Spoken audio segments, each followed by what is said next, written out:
मेरे इंट्रो को पर्सनल ले गई हैं मुझे लगता है। जिस वक्त आप इमरान खान साहब के साथ खड़ी हुई थी उस वक्त भी आप कहती थी कि पाकिस्तान टेक ऑफ कर रहा है। जमहूरियत की यही तो खूबसूरती है, कि यही तो हुस्न है कि मौका देख के कि बदल जाओ। आप अवाम के मैंडेट से आई? बिल्कुल, हम लोग अवाम के मैंडेट से आए। आप तो मखसूस नशिस्त पे नहीं है। कितने साल आपने पीएमएलएन के लिए काम किया? पीएमएलएन का तब मैंने साथ दिया जब पीटीआई अरूज पे थी, तब मैंने वो पार्टी छोड़ी थी। असल में आपने जो बात कर दी है, मैं चाहता था कि मैं आपको ना ही दिखाऊं। पीटीआई को आपने छोड़ा था या पीटीआई ने आपको छोड़ दिया था? ये पहले ये तय कर लें। उनको मेरी आवाज सुनाई देनी बंद हो गई थी। नहीं, आपकी ऑडियो लीक हो गई थी। मेरी उनसे आज तक मुलाकात भी आप नहीं तो हुई। खातून अव्वल की अगेंस्ट प्रोपेगेंडा कर रही थी। सोचिए आपने ना, पार्टी लाइन आप की यही खिलाफ वर्जी तो की। सोचिए ना, आप वो यही तो वोट जो सोचिए चौधरी ना, परवेज इलाही साहब को देना चाहिए था, वो no, आपने no. हमजा शहबाज शरीफ साहब को दे दिया।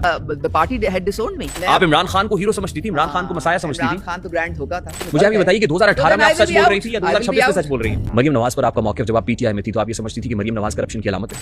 आपने ये कहा कि मुल्क चंद खानदानों के गिर्द घूम रहा है। अब जब आप पीएमएलएन में शामिल हो गई हैं तो उसी खानदानी सियासत का हिस्सा बन गई हैं।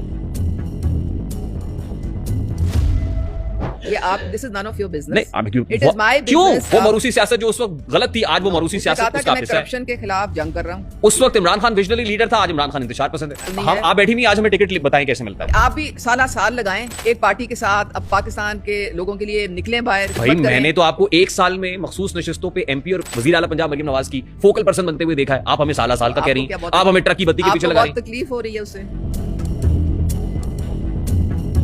मीडिया में अगर मैं बात करूं, कोई बात नहीं इसमें। देखें, आप आजमा बुखारी के बहुत सारे आप आजमा बुखारी के निकाले, वो पीपल्स पार्टी, वो पीपल्स पार्टी में थी कि नहीं? रेहान रात गई, बात गई, किस्सा खत्म हो गया। कैसे किस्सा खत्म हो गया? बात बता रही हूँ। आपका उजाला हुआ होगा, हम रात में ही हैं अभी तक। आपने इज्जत की बात की ना, है कि नहीं है? तो मरियम नवाज साहब तकरीर कर रही हैं, पीछे आपको निश्चित से उठाया उन्होंने। उठो यहाँ से, ये मेरी हिना परवेज भट्ट साहब को जानती है, ये देखें।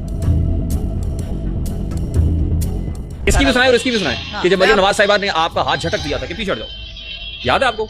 पंजाब असेंबली में नून लीग में आप थी, काउंसलर बन गई, फिर वो एग्जाइल में चले गए, फिर काफ लीग पावर में आ गई, आपने कहा मैं पावर के साथ, फिर पीटीआई पावर में आ रही थी, आप पीटीआई के साथ, आप पीएमएलएन पावर में, आप पीएमएलएन के साथ। पीटीआई के ट्रोल्स को मैं जूती की नोक पे रखती हूँ, तो आपने मुझे क्या कर लेना है, मेरा क्या बिगाड़ लेना है? अगर आप सिस्टम में नहीं होंगे और आपके पास प्लेटफॉर्म नहीं होगा तो फिर आप काम कैसे करेंगे? बिल्कुल सही, और उसके लिए हुकूमत पे रहना जरूरी है। तो कौन सा अपना गुस्सा निकाल रहे हैं? आप मुझसे पूछें कि भाई जब आप काउंसलर थी आपने क्या काम किया, फिर आप मुझसे पूछें कि जब आप एमपीए बनी थी तो आपने लोगों की क्या खिदमत की थी, क्या काम किया था। बस सवाल सारे लिख के दे दें, सारे सवाल लिख दें इस पे।